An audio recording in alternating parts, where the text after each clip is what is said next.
Good morning. I'm excited to be up here again with you guys as we continue our journey and actually ending the story of Joshua, the book of Joshua today. And so, at work, I am able to have headphones in and I can listen to music or podcast all day, except for when I'm on the phone, of course, I've got to answer the phone. But most of the time I have headphones in if I have the opportunity. And one podcast that I love listening to is called The Office Ladies.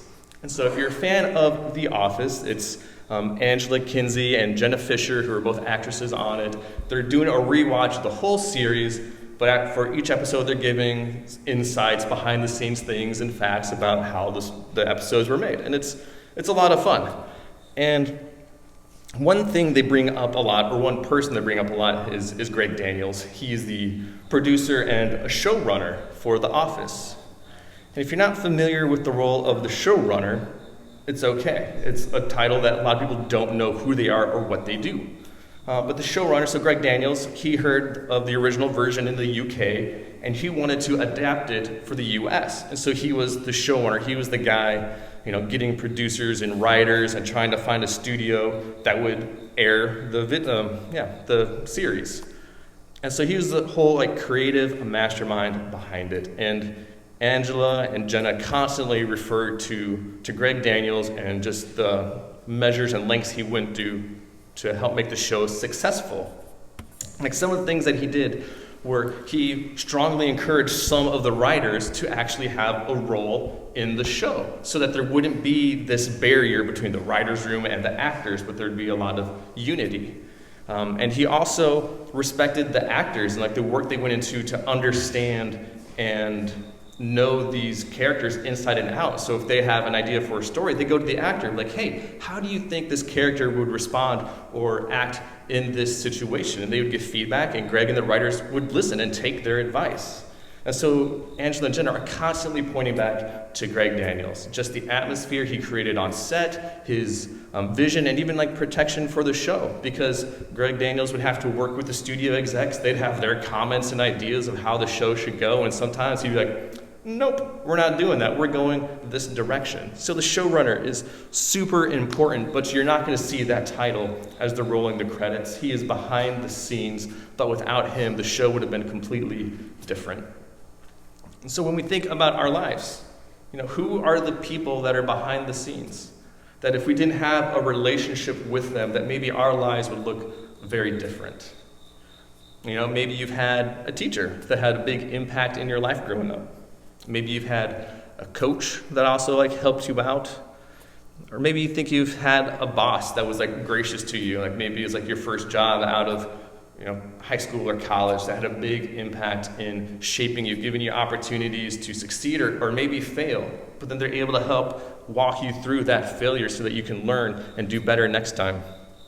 Maybe you've had a parent or a mentor, somebody who's been walking with you through many of life's challenges, that they've really helped shape you into the person that you are today. And so when you think of these relationships, how do you continue to respond to those relationships? Are you still communicating with that person? Have you expressed your gratitude? Do you still, hopefully you go back to them, hey, you've been there for me in the past, I'm going through this new situation. How do we respond to those people who have had such an impact in our lives? And this is where the Israelites are now as we get to the end of the book of Joshua.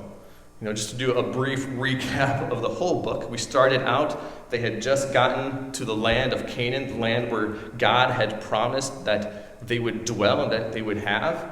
And God led them into it by parting the Jordan River so they could go in, and then they went to war, driving out the Canaanites so that they could inherit this land that God had promised them. And there's been some struggles, just a couple, where they have fallen short, but God was gracious in accepting their repentance and continued to lead them and to fulfill all of his promises. And last week, Ryan talked about how they were finally done with the big war campaigns, and they were settling into the land where they were dividing it up so that they could dwell in the land that God had promised them.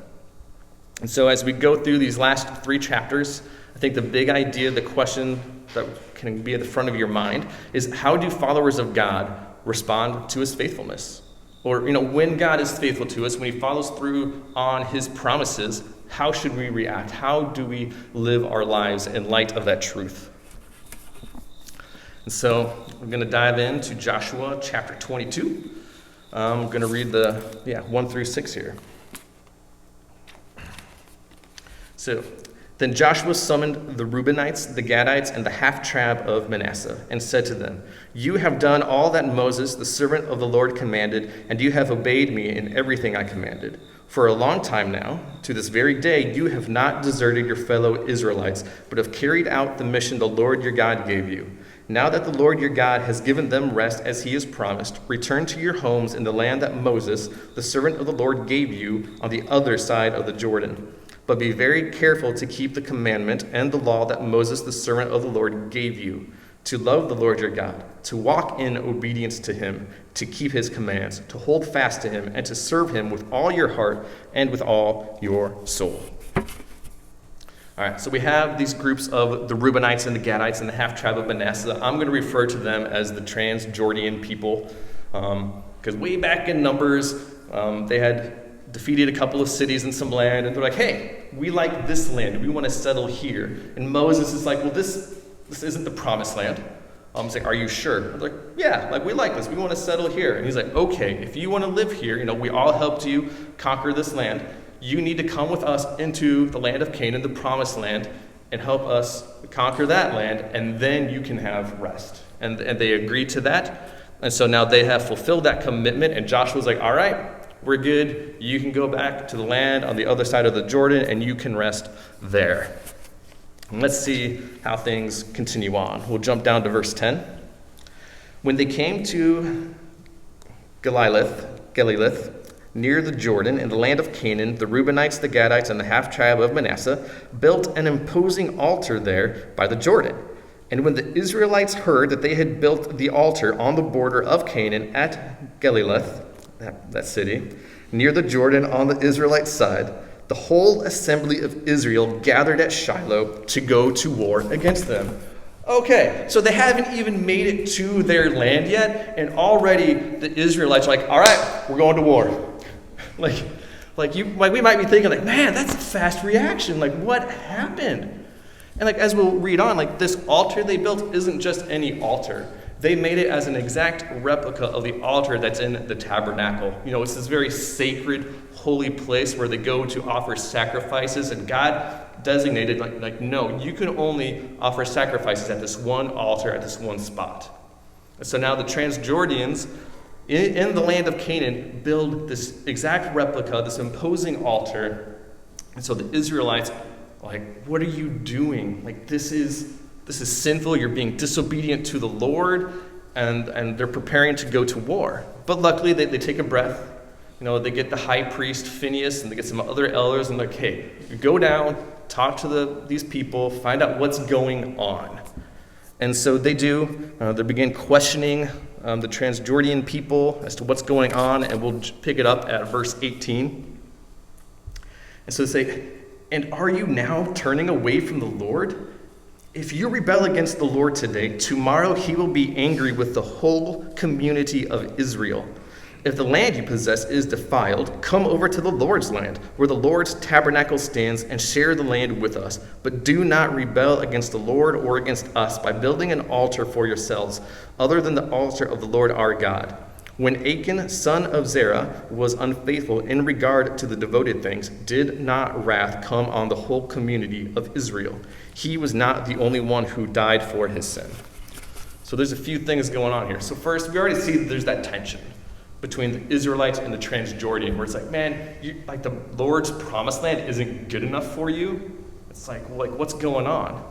But then they're also very aware that if one person in the nation of Israel sins, it's not only them that sins. And they reference back to Achan, who after the battle of Jericho, kept a robe and some other treasure for himself that was supposed to go to the Lord. And then immediately after that, the Israelites lost one war.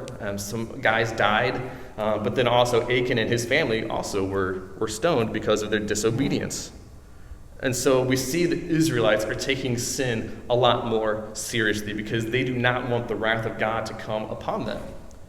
And so they are confronting their fellow brothers and sisters and be like, hey, what's going on? Why are you building this altar? And then we'll see part of the response of the Transjordians here in verses 24 to 29. And they said, no, we did it for fear that someday your descendants might say to ours, what do you have to do with the Lord, the God of Israel? The Lord has made the Jordan a boundary between us and you Reubenites and Gadites. You have no share in the Lord. So your descendants might cause ours to stop fearing the Lord. That is why we said, let us get ready and build an altar, but not for burnt offerings or sacrifices. On the contrary, it is to be a witness between us and you and the generations that follow, that we will worship the Lord at his sanctuary with our burnt offerings, sacrifices, and fellowship offerings. Then in the future, your descendants will not be able to say to ours, you have no share in the Lord. And we said, if you ever say this to us or to our descendants, we will answer, look at the replica of the Lord's altar, which our ancestors built, not for burnt offerings or sacrifices, but as a witness between us and you. Far be it from us to rebel against the Lord and turn away from him today by building an altar for burnt offerings, grain offerings, and sacrifices, other than the altar of the Lord our God that stands before his tabernacle. All right, that's kind of long, but they're saying, like, no, like this is just to be a symbol. It's a reminder, a witness that we are of the same people. So again, they're also afraid of this division of the Jordan, that they're not living within the promised land, that they might not be able to go back into Israel to worship the Lord at the tabernacle. And so there's this fear on both sides of division, of separation. But again, when Phinehas and the elders hear this response, they're satisfied. They're like, okay, this wasn't done with sinful intent. Like, you're trying to honor the Lord. They're like, that's cool. Like, we're good with that. And so then they let the other Israelites know, and they don't go to war. The army is disbanded. And so we just see this call of obedience. Now we don't see the Lord saying, like, hey, we need to be obedient, but we see Joshua and the leaders of Israel being like, no, like, we need to be obedient to the word of the Lord. If not, like there could be consequences. And so we just see this elevation of obedience. And you guys know that we have a 2.5-year-old. His name's Micah. And we're trying to raise him to be a good human and hopefully, God willing, a follower of God someday. But there's always new things coming up. Like about a month or so ago, he discovered he has a nose. And there's things in the nose. And so we have to keep him accountable and teach him, like, buddy, you shouldn't pick your nose. But he's trying to get the boogers out. It's like, how else do you do it? And we're like, well, like, we can get tissues, like, there's other things. Just like, stop picking your nose. I mean, just even yesterday, we're going to the grocery store, I look in the rearview mirror, I'm like, I just see him digging around. He's just like, Micah, don't pick your nose. He's like, boogers out, like, pick nose. It's like, I get it, it's not comfortable, but he's got to be obedient to me, and we need to keep him accountable and just graciously keep reminding him. But it goes both ways. Sometimes late at night, Dad's not thinking, I got to get some stuff out, and he sees me, he's like, no, pick nose. It's like, He's like, you got me. And so, like, there's just this accountability, that we have with one another. Even at 2.5, like, he'll call you out. But the application for us is like, we need to be obedient. And we need people in our own lives that help us. I've also got Galatians 6:1-2, because Paul talks about this. And he says, brothers and sisters, if someone is caught in a sin, you who live by the Spirit should restore that person gently. But watch yourselves, or you also may be tempted. Carry each other's burdens, and in this way you will fulfill the law of Christ. That's a hard task. Not only are we to be obedient, but we want our brothers and sisters in Christ to be obedient as well. And we want to, if we see them in sin, or I would even say if they're heading towards sin, we should try to intervene and be like, hey, what's going on? Like, I see this in your life. Like, what's happening? Can you just explain? And we should go at this attitude of gentleness, not condemning, not judging, but like, hey, ask some questions. Provide some insight, because it could be a misunderstanding. Like, that's what happened with the Israelites and the Transjordians. They saw something that could be extremely sinful, turning away from the Lord, but they're like, wait, what's going on? Like, why did you build this? They were able to get that understanding, and then they were able to, come at peace there and go back to unity. Because that's our goal, is to bring restoration, bring them back into a right relationship with God. And that should be our desires. So again, we want to be obedient, and we want to lovingly hold others accountable.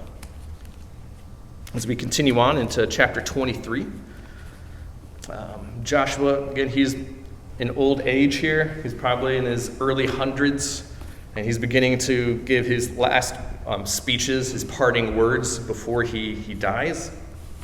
And so we'll pick up at verse 23, verses 6 and 8 and 11. He says, "Be very strong, be careful to obey all that is written in the book of the law of Moses without turning aside to the right or to the left. Do not associate with these nations that remain among you. Do not invoke the names of their gods or swear by them. You must not serve them or bow down to them, but you are to hold fast to the Lord your God as you have until now." And then verse 11 says, "So be very careful to love the Lord your God." I just love that contrast. Be faithful, trust him, do not swerve left or right, but stay focused on God. And then he ends it with be careful to love the Lord your God. I love how obedience and love are just connected so closely there, and how when we are acting in obedience to somebody, it is showing love and admiration towards them. Then he continues in verses 12 to 13.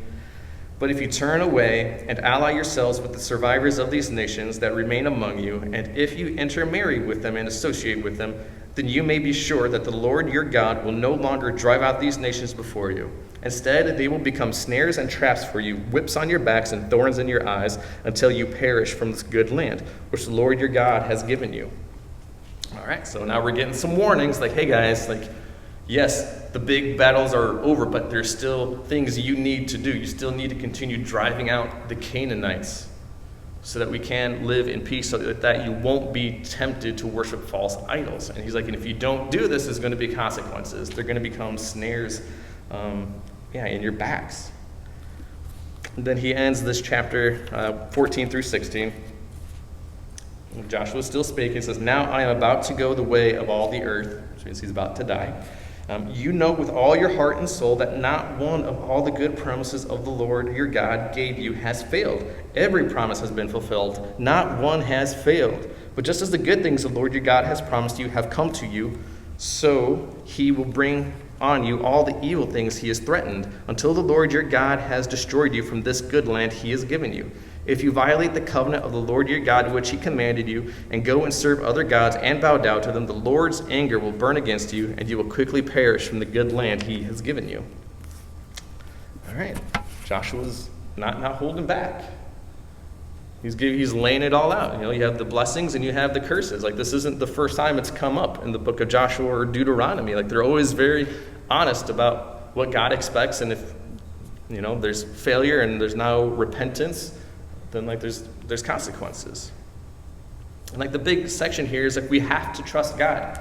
He has fulfilled all of his promises. He has given them victory over the promised land. He has given them their inheritance. God has been faithful, and just like he's been faithful in the good times, he's going to be faithful in the bad times. Or he'll be faithful with his promises, he'll be faithful with his warnings. And as I was studying this chapter, they talk about trust a lot. It's the Israelites have trusted God. And if you think about the season that they've been going through, where they've been at war, they've seen probably some really awful things. And I'm sure this is a season where they have drawn close to God. And the commentators were yeah, this is really the most faithful Israelite has been and will ever be in the Old Testament. This is the high point. Because there's only two times where they sinned. You had Achan, who kept the idols, and then you had the other time where the leaders made peace with the Gibeonites when they shouldn't have. That was it. Otherwise, Israel has been faithful for 40 years or so. It's that is a really long time. And so, just like they have been faithful when they've been at war, Joshua's trying to prepare them. All right, you're entering into this season of peace. You need to continue to be faithful and trust the Lord and his commands. So I think of tough seasons in my own life where I've had to lean on God more. And one of those seasons was 2013. This time I was single, living in Chicago, going to seminary. I was working part-time. I was involved in a local church. But also, I was in Chicago. But then back home, my mom, she was going through her second battle with cancer. And this time it was hitting her really hard. And so in September of 2013, she had to have open heart surgery because there was fluid gathering around her heart. And so they hey, we need to drain this, otherwise she'll die. But they're but if we do this, that fluid is going to spread throughout her body, and then she'll just have months left to live. So it was a tough situation. But I remember being there with my family, with my mom, and she just encouraged me, Steve, she's whatever happens to me, I want you to finish your schooling. I want you to finish what God is doing with you through seminary. She's I want you to go back to Chicago. She's your father will be fine. It's there's a lot of family around here that's going to take care of him. She's but you finish what God has you doing. I'm okay. And so I stayed through the weekend to make sure she's recovering well, and then I go back to Chicago. And then October, I've been processing some emotions for this girl I knew at church. Her name was Abby. We were on the worship team together. We were in the same small group. We were just really active a lot. I'm I don't know, maybe not. It took me a while. I was doing a lot of discerning, we'll say. I was really seeking the Lord. But her parents came out in October to visit. And before the service, I remember this clear as day, they're sitting. And I want to be a good church member. I want to welcome them and see how they're doing. And so I talked to them. Unbeknownst to Abby and I, months later, they revealed to us, oh yeah, we had a strong feeling Steve liked Abby, way back in October. But they were gracious. They never told either one of us until later dating or even engaged. But I was wow, they could just see right through me. November rolls around. And every year at this time, we help the local community decorate a fountain, and it was just a lot of fun. They drained the water out, and then you put decorations all around it. And Abby was there, and some other people from church, and we just had a blast. And it was during this day that I'm I want to get to know this person a little bit more. I think I want to date her. This is just one of the moments. This is just friends, Abby and Steve hanging out in a water well thing, but. It was great. I remember after that day decorating, went back to some friend's house with just me and them. And I was I think I want to ask Abby out. And they're oh, okay, that's exciting. And we processed it. And I left I'm going to keep thinking about it. But then that Thanksgiving, you can go off that one. My mom's health took a turn. It was a really, really hard Thanksgiving. I left when she was still in the hospital. And then that immediate Monday afterwards, Thanksgiving was late this year, so it's December 4th, 8 a.m., I'm in Hebrew class. My brother calls. My brother never calls. And so I answer, he's Steve, Mom passed away last night. And so I was done. I was a wreck. So my uncle, my mom's brother, was hey, I'm going to come pick you up. I'll bring you home. It's about a 3-hour drive from Chicago to where my family lived. And so I spent that week, grieving, mourning, spending with my family. But I knew my mom's words. It's no matter what, finish. So okay. It's I had finals the week after or 2 weeks after my mom's funeral. It's all right, I've got to get my head around Hebrew and all these other really intense things. And I believe my teachers were gracious to me. They understood the circumstances. But that was a rough season. I was, angry with the Lord. I was confused, but then also grateful. It's man, my mom has been suffering for so long, but now I know she's healed and she's in the presence of the Lord. Again, life continues. Christmas was super weird, super hard, but still I'm Abby, what am I doing? But I'm I don't want this to be an emotional response. And Abby and I were super involved in church, and we had seen another, we were a church about the size of Merge, 20, 30 people, maybe a little more. And we had seen another couple date and then break up, and we just saw how it caused some ripples, some rifts in church, and I just wanted to be very aware of that. But then finally, January 24th, I remember the day because it's my brother's birthday, finally asked Abby, hey, I like you. I want to be intentional and just be very upfront about what's going on. And she was caught off guard. And she's like, I need some time to think about it. And she was gracious. And then eventually she's like, yeah, I think I do want to pursue this relationship with you. And of course, at the beginning of every new relationship, you have a lot of selfies you do. And it was just a lot of fun. You know, there's Abby's at work, and I'm studying in the library, writing some paper probably with some awesome headphones. But yeah, you know, 7.5 years later, you know, we're married, and it's been the best decision I ever made, really. But I think I only would have made that decision if I hadn't gone through that hard season, where I was really intentional about drawing close to the Lord and seeking His will and His peace and guidance. And, you know, it led to something amazing, life-changing. And so I actually encourage you guys, like the application, like we should trust God, even when there's like suffering and conflict arises. But God's going to be faithful. He will be good. Again, like the songs we've been singing this morning, it's like we don't know how you make a way, but somehow you will. It's so true. It doesn't mean like you're not going to have pain. It doesn't mean you're not going to have like emotional scars or anything, but God will work through it. And then even when we come out of those dark valleys, we need to continue to be just as vigilant as seeking the Lord, even when life seems boring, if that ever happens. But when we come to those moments, we still need to be drawing super close to the Lord and just seeking His will and wisdom. And God's faithful. God is good. He will get you through. So last point, we move into chapter 24. We respond to God's faithfulness by serving Him alone. So again, Joshua, this is his last speech as he's like getting ready to pass away. And he starts off the first parts of the chapter as he's going through the history. He's going back to Abraham. He's like, guys, God's been faithful to Abraham. Then he moves to Moses. He's like, he's been faithful to Moses. He brought his people out of Egypt, out of the promised land, or out of Egypt to the promised land. And then he just keeps recounting all the history of God's faithfulness. And finally, he gets down to verse 12 and 13, where he's kind of like present day, what the Lord has just done. And he says, I sent the hornet ahead of you, which drove them out before you, also the 2 Amorite kings. You did not do it with your own sword and bow. So I gave you a land on which you did not toil, and cities you did not build. And you live in them, and eat from vineyards and olive groves that you did not plant. And so we just see God's faithfulness that He provides. Like, you think it was your sword and bow, but no, it was me. Like, it was a hornet. Like, that is a mental imagery for like how God was acting. Like, I'm terrified of hornets. Like, they're small, but man, they're fierce and scary looking. But that's the Lord. He did it all. He was faithful. And in the end of 24, it's this conversation between Joshua and the Israelites. Wait, hang on, not yet. I got to read some more verses before we get there.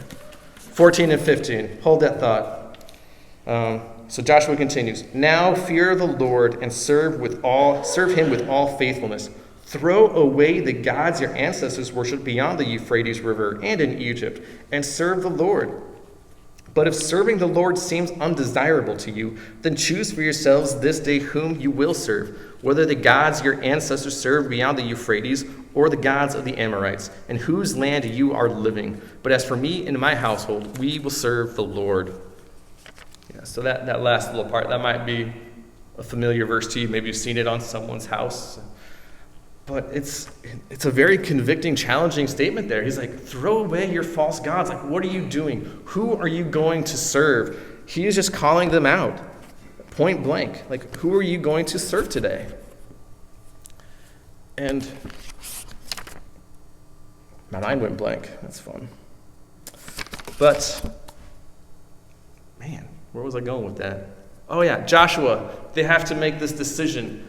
Like, Joshua can't make it for them. It is totally up to them. Who are they going to choose? And Joshua's like, I'm going to let you know where I'm going. Me and my household, we're serving the Lord. But who are you going to do? He's like, God has been faithful. He's laid out the blessings and the warnings.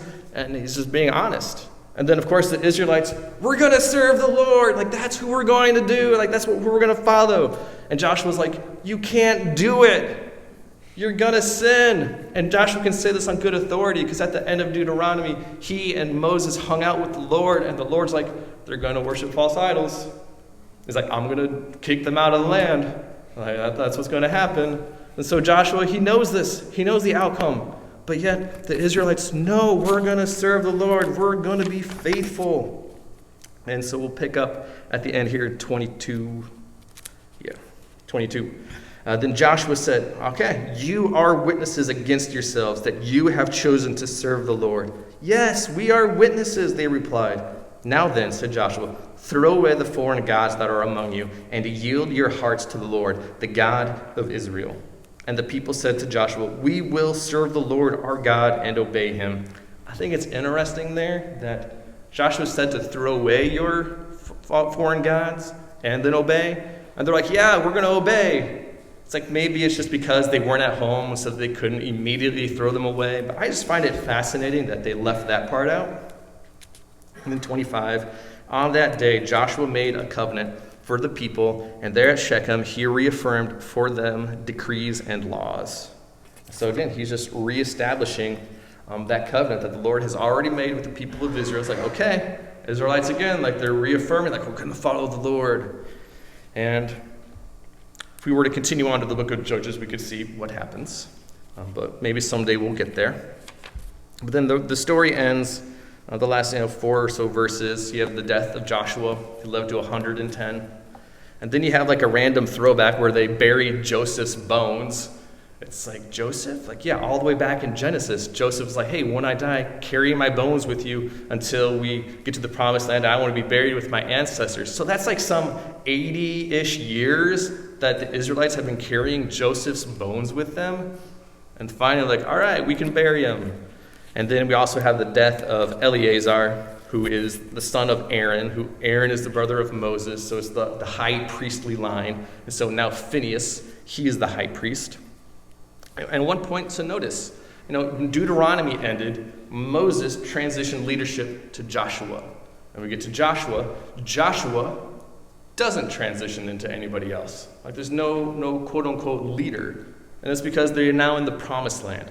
It's now up to the tribe of Levi, the priests, to lead the people. So I guess if you wanted a leader, it'd be the high priest, Phinehas.